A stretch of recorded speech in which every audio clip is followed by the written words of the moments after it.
4월 13일 목요일 새벽 기도를 시작하겠습니다. 사도신경을 고백하시고 찬송가 342장을 부르신 후에 하나님의 말씀을 함께 나누겠습니다. 오늘 하나님께서 저희에게 주신 말씀은 사무엘하 2장 12절부터 32절까지의 말씀입니다. 넬의 아들 아브넬과 사울의 아들 이스보셋의 신복들은 마하나임에서 나와 기브온에 이르고 스루야의 아들 요압과 다윗의 신복들도 나와 기브온 목가에서 그들을 만나 함께 앉으니 이는 못 이쪽이요 그는 못 저쪽이라. 아브넬이 요압에게 이르되 원하건대 청년들에게 일어나서 우리 앞에서 겨루게 하자. 요압이 이르되 일어나게 하자 하매 그들이 일어나 그 수대로 나아가니 베냐민과 사울의 아들 이스보셋의 편에 12명이요 다윗의 신복 중에 12명이라. 각기 상대방의 머리를 잡고 칼로 상대방의 옆구리를 찌르매 일제히 쓰러진지라.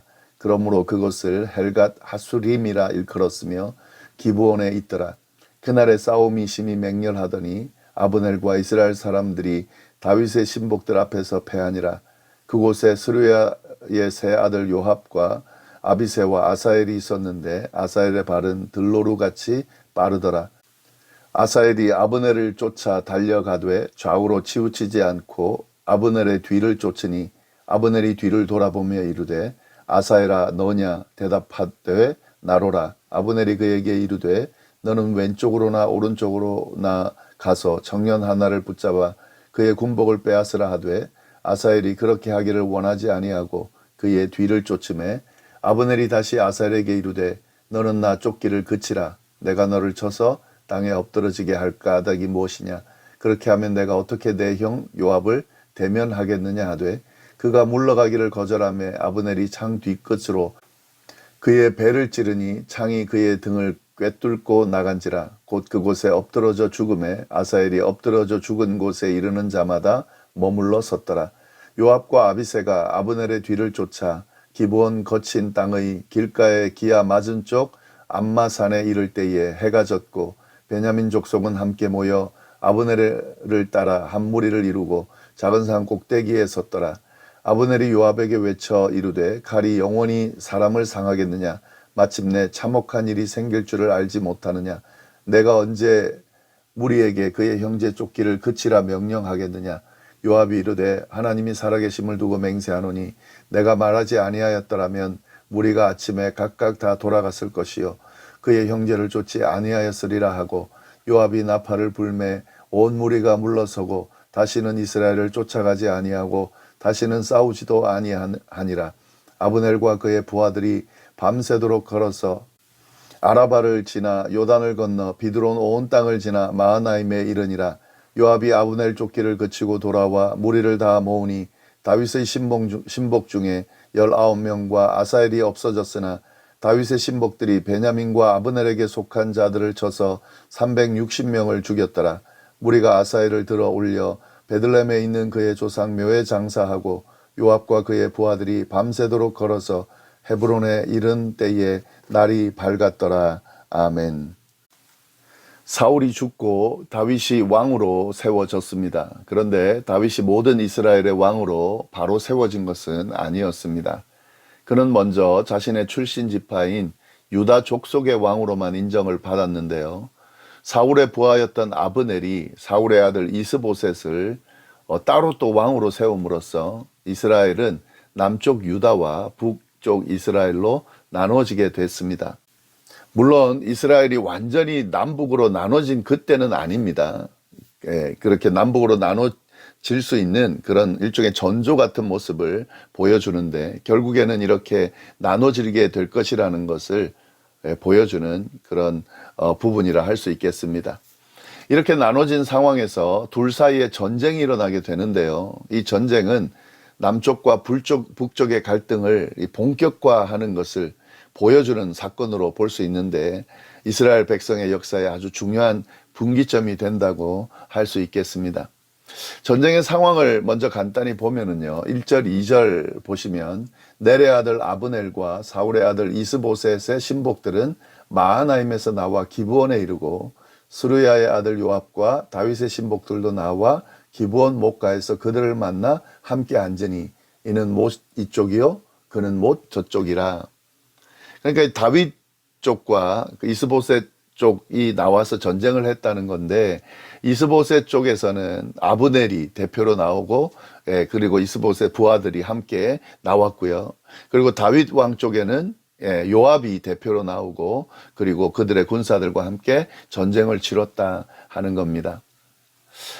이 전쟁을 보면은, 쭉 과정을 보면은 이제 먼저 이렇게 진행이 됩니다. 아브넬이 먼저 본 전쟁을 하기 전에 청년들이 나와서 싸우자고 제안을 했습니다. 보통 피해를 최소화하기 위해서 대표로 나와서 싸움을 하는 이런 고대 전투의 모습이 있는데, 아브넬이 이 전투를 지금 제안하고 있는 거죠. 그래서 12명의 청년들이 각자의 진영에서 나와서 싸움을 했습니다. 그런데 싸웠는데, 아주 간단하게 언급이 되어 있는데, 서로 싸우다가 다 죽게 됩니다. 24명이 다 죽었습니다.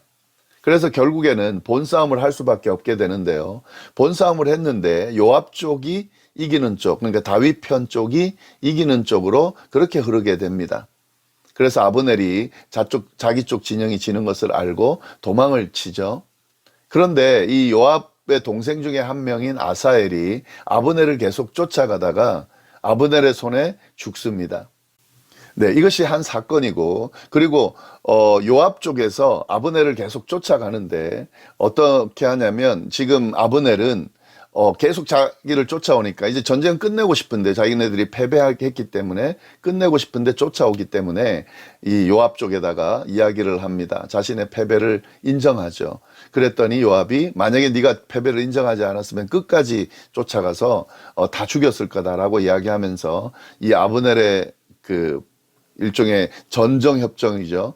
패배를 인정함으로써 전쟁을 끝내게 됩니다. 이렇게 해서 결론을 내려보니까 요압 쪽에는 아사엘이 죽고, 그리고 19명의 군사가 죽었고, 아브넬 쪽에는 360명이 죽는 결과가 나타났습니다. 그러니까 요압 쪽에서 이 전쟁에서 압도적으로 승리하게 된 거죠. 이 내용이 이제 전쟁이 일어난 내용인데요. 근데 사실은 이 전투는 굉장히 비극적인 그런 전투입니다. 이스라엘에 있어서 정말 비극적인 전투입니다. 이 두 진영 사이에 갈등이 시작되는 그런 의미도 있지만, 사실은 왜 이 전투가 벌어졌는지가 분명히 밝혀지지 않고 있습니다.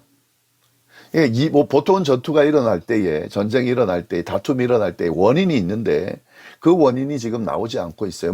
있었겠죠. 그러나 그 원인이 뭔가 명확하지가 않은 상태에서 전쟁이 일어났다는 거고, 그리고 같은 민족이거든요. 이스라엘 같은 민족인데 서로 죽이고 죽는, 원인도 분명하지 않은 상황에서 죽이고 죽는 전투가 일어났다 하는 거죠. 서로 같은 동족이고 잘 알고 있기 때문에 이 전투의 과정을 보면 그 피해를 최소화하기 위해서 서로 눈치를 보며 조심을 한다는 것을 알 수 있습니다. 대표들이 나와서 전쟁에서 만약에 승부를 가리자 해서 승부가 가려졌다면 아마도 끝났을 그런 전투였습니다. 그런데 승부가 안 가려지니까 그 전쟁이 커지게 된 거죠.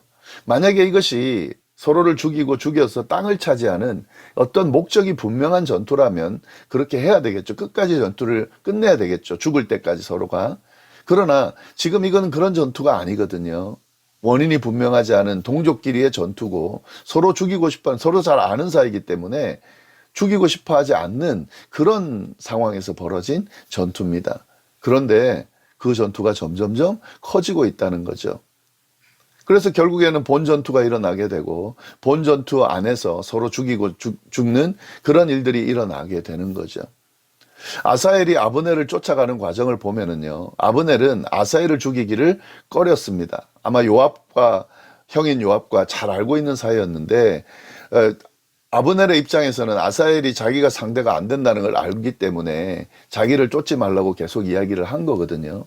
근데 아사엘이 끝까지 쫓아가다가 결국에는 아브넬의 손에 죽게 됩니다. 이런 식으로 서로 잘 아는 사이에서 이렇게 싸우고 싶지 않은 상황인데 싸우게 되는, 그리고 죽이게 되는 일이 벌어졌다 하는 거죠. 결국 아브넬이 이 요압과 요압의 군사들에게 자신이 졌다라는 것을 인정하면서 이 전쟁은 끝나게 되는데요. 이 전쟁을 쭉 보면은 참 안타까운 그런 상황이 벌어진 거죠. 예, 이유도 없이 싸우고 그 싸움이 점점 커져서 결국 적이 아닌데 적이 되고, 예, 같은 편인데 싸우고 죽이는 그런 과정이 벌어졌다는 거죠. 사실은 이런 일들이 우리 안에 참 많이 일어나고 있습니다. 이 세상 안에 삶 가운데 보면 끊임없이 일어나고 있어요. 우리 교회 안에서도 그런 일들이 일어나고 있습니다. 사실 이 교회에 있는 교인들은 싸울 대상이 아니에요. 예. 그리고 여기 있는 교인들, 서로 교인들끼리 싸우려고 작정하고 덤비는 사람들이 없습니다. 예. 굳이 뭐 싸워서 저 상대방을 어떻게든 해서 해야겠다라고 생각하고 있는 사람들은 없어요. 근데 어떤 일로 인해서 다툼이 일어나게 돼요. 뭐, 다양한 사람들이 모여있으니까 다툼이 일어날 수 있겠죠. 근데 그 다툼이 일어날 때에 그 다툼이 점점 커져가지고 이 다툼이 엄청난 큰 다툼이 되고 결국에는 서로가 서로를 막 정말 죽이지 못해 안달이 난 상황까지 가면서 교회가 분열이 되는 그런 결과가 일어나는 경우가 참 많이 있습니다. 의미 없는 싸움이죠. 의미 없는 다툼이 일어날 때가 많다는 거죠. 우리의 삶 가운데서도 마찬가지입니다. 가정 안에서, 부부 관계 안에서도 마찬가지입니다. 이런 일들이 많이 일어납니다.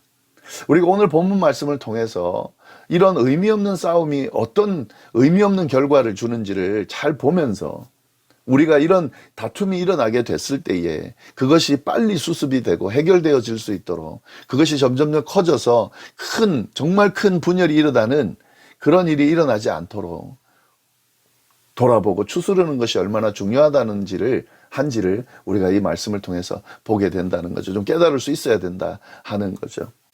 이 부분을 좀 잘 기억하실 수 있기를 바랍니다. 다툼이 일어날 수 있습니다. 의견 충돌이 일어날 수 있습니다.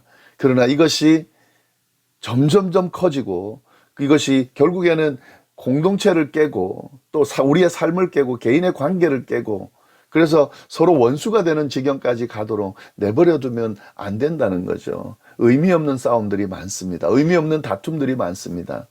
근데 이 의미 없는 다툼 싸움에서 정말 큰 그런 부정적인 결과를 낳게 되는 일들이 있다는 사실을 우리가 기억하면서 우리를 잘 추스르고 그 상황들을 잘 해결해 나가는 그런 성숙한 그리스도인의 모습이 다 될 수 있기를 간절히 바랍니다. 기도하겠습니다. 하나님 아버지 감사합니다. 오늘 귀한 말씀으로 또 오늘 하루를 시작하게 하시니 감사합니다. 하나님, 우리에게 끊임없이 일어나는 다툼, 갈등들, 하나님 이것이 크게 확산되고 그래서 관계를 깨고 공동체를 깨고 엄청 부정적인 결과들이 나타나는 지경까지 가지 않도록 잘 추스르고 수습하고 해결할 수 있는 그런 지혜로운 삶을 살아가는 우리 모두가 될 수 있도록 인도하여 주옵소서. 함께해 주시기를 간절히 바라고 살아계신 예수님의 이름으로 기도드립니다. 아멘.